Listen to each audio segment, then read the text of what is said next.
ইনসাফের সঙ্গে বিচার নাই বলে আল্লামা দেলোয়ার হোসেন সাইদি 12টা বছর জেলের মধ্যে আবদ্ধ ছিল। নিজামী সাহেব কারাগার থেকে ফাঁসির মঞ্চ পর্যন্ত গিয়েছে ইনসাফের বিচার না থাকার কারণে। কাদের মোল্লা ফাঁসির মধ্যে ঝুলেছে ইনসাফের বিচার না থাকার কারণে। মামুনুল হক জেনার মামলাকে কারাগারে ছিল ইনসাফের বিচার না থাকার কারণে। মুফতি আমির হামজা ইনসাফের বিচার না থাকার কারণে আমির হামজার মতো একজন সাধারণ মানুষকেও তারা জেলের মধ্যে আবদ্ধ করে রেখেছিল। ঠিক কিনা?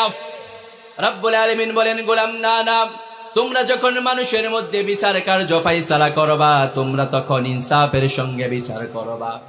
এবার রব্বুল আলামিন বলেন, গোলাম ইনসাফের সঙ্গে বিচার করবে কারা? যাদেরকে তোমরা এই ক্ষমতার মধ্যে বসিয়ে দাও তারা তো আব্রাহাম লিঙ্কনের অনুসারী। আর আব্রাহাম লিঙ্কনের অনুসারী যারা আছে তারা ইনসাফের সঙ্গে বিচার করবে না।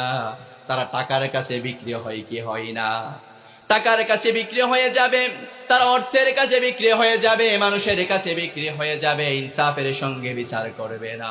ইনসাফের সঙ্গে বিচার করবে তারা সমাজের মধ্যে কোরআনের শাসন চাই যারা। ঠিক না? কোরআনের শাসন যারা চাইবে তারা ইনসাফের সঙ্গে বিচার করবে। কোরআনের শাসন যারা চাইবে না তাদের কাছে ইনসাফ আশা করাটা বড় বোকামি। ঠিক না?